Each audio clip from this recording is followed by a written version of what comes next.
قل إنكم لتكفرون بالذي خلق الأرض في يومين وتجعلون له أندادا ذلك رب العالمين وجعل فيها رواسي من فوقها وبارك فيها وقدر فيها أقواتها في 4 أيام سواء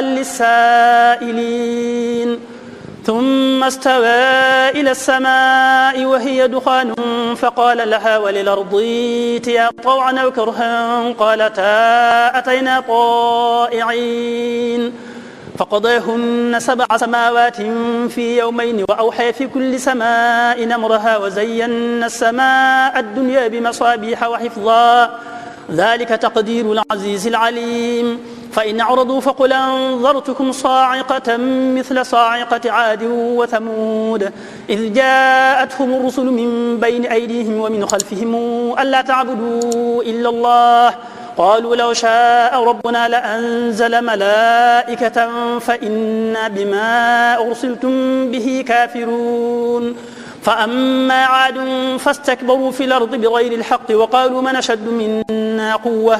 أولم يروا أن الله الذي خلقهم هو أشد منهم قوة وكانوا بآياتنا يجحدون فأرسلنا عليهم ريحا صرصرا في أيام نحسات لنذيقهم عذاب الخزي في الحياة الدنيا ولعذاب الآخرة أخزى وهم لا ينصرون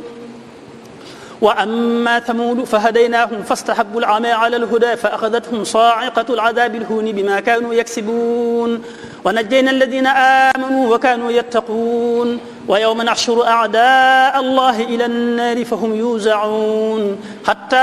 إذا ما جاءوها شهد عليهم سمعهم وأبصارهم وجلودهم بما كانوا يعملون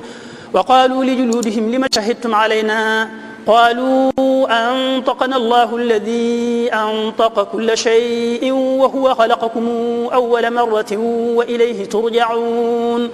وما كنتم تستترون أن يشهد عليكم سمعكم ولا أبصاركم ولا جلودكم ولكن ظننتم أن الله لا يعلم كثيرا مما تعملون وذلكم ظنكم الذي ظننتم بربكم أرداكم فأصبحتم من الخاسرين فإن يصبروا فالنار مثوى لهم وإن يستعتبوا فما هم من المعتبين